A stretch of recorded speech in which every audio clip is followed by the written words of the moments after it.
Thank you for having me again at Ollie, a wonderful community of very demanding students, very well informed. So I'm teaching a class on creativity, which is a combination of gossip and content.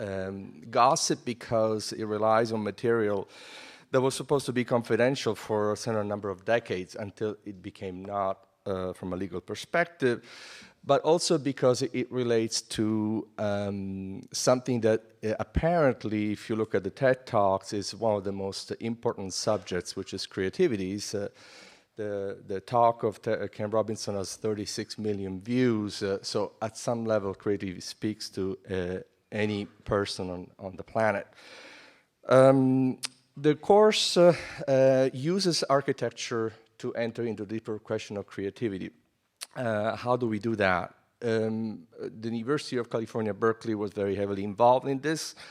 A former CIA psychologists used what was called the assessment method to pick what they were called the effective people to go out in missions in Europe during World War II. It didn't quite turn out that well. People got back traumatized, but the assessment method remained, and they used it to study creativity at a time when there was a tremendous anxiety for the space age and the Russians, and so we're talking about the 50s. So lots of money came from the Ford Foundation and the Carnegie Corporation, and they studied creativity. And they, these group of scientists invited people at the top of their game for 3 days in Berkeley.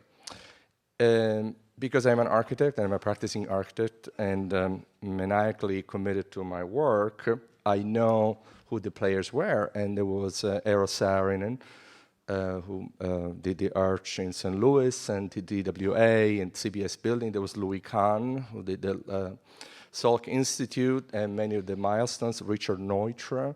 There was George Nelson, on which we use his benches practically everywhere in the United States. So they all came, they all told their stories, and we got the files, we got their voices, their recordings. And in the end, we learned, broadly speaking, what the creatives are, who the creatives are, what the characteristics are. There are a lot of lessons that are learned in this, lessons that are relevant today, even with the limits of where science was at the time.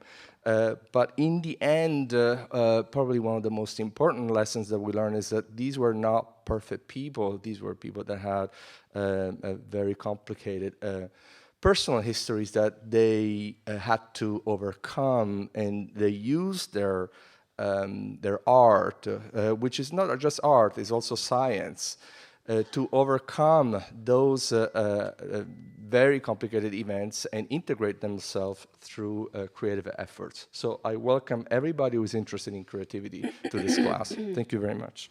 Thank you.